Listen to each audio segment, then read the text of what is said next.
Well, beloved people, blessed viewers, we want to appreciate the Lord very much for the wonderful service that we've had today at the grand opening of Imara Daima main altar. Indeed, it's been a power-packed service today, and very many people were able to see us today. They were viewing our YouTube link, and I want to assure you that indeed it has started in a very, very big way. Together with me here is Pastor Kevin Anzala. I don't know what you have to say this day. I want to say thank you so much for God, the mightiest prophet of the Lord, because it's not easy, but it's the grace of the Lord. Kwa sababu si jambo rahisi, kwa sababu hii ni Bwana mwenye kutoka katika bingu, katika mambo ya kiungu.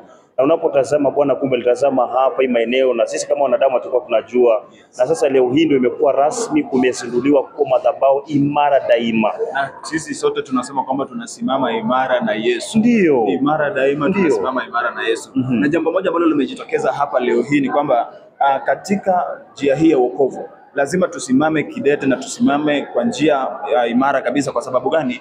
Mungu anakuja kuhukumu dhambi.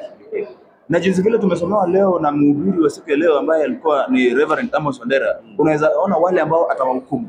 Labda ueleze watazamaji wetu ni kina nani hawa ambao Mungu anakuja kuhukumu. Ukiangalia kwamba vile Bwana anazungumza kwa upendo na kwa rehema, lakini wakati wa kuhukumu anasema ya kwamba atahukumu dhambi. Hebu kumbuka, kama ukiangalia kama saizi mji wa Sodoma na Gomora katika Biblia, angalia wakati wa enzi wa Nuhu, wakati Bwana alikuwa anakemea dhambi. Na Bwana anahukumu dhambi kwa sababu gani? Kuna dhambi ambazo zinakaa ndani ya nafsi yetu. Jehova kwa sababu ni roho, anatafuta abudiwa, tamabudu katika roho na kweli. Kwa sababu kama unataka kumtumikia Mungu inafaa ukue mtiifu. Maana kitu kinatuangusha sisi kama Wakristo ni kutokuwa na utiifu, na Mungu anadai utiifu zaidi. Kweli kabisa. Kwa hivyo hata madhabahu haya yanapozinduliwa, basi ni jambo la muhimu kabisa. Tunasema kwamba tutasimama imara na Yesu, tutakemea dhambi, tutaendelea kumwabudu huyu Mungu wa manabii.